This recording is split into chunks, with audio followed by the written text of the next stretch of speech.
তোরে বিয়ে করে আমার পাপ হইছে পাপ। তুমি আমার বাপ বলে কথা বলা। ওমা শুনো, এই বাপের কারণেই তোমার সংসার করতেছি, নাহলে তোমার সংসার আমি জীবনে করতাম না।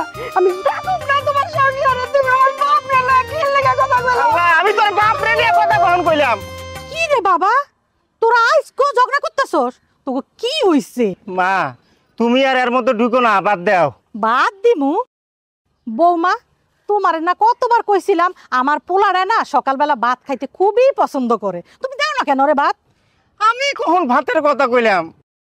আচ্ছা মা, এই সংসারের হাল ধরে আমার কি কোনো পাপ হইছে? হ্যাঁ শুন বাবা, বৌমারে তুই যেন বাপ তুলে কথা কইছস না, এর লিগে তো বৌমার রাগ হইছে। হ্যাঁ, আমি এর বাপ তুলে কথা কইছি?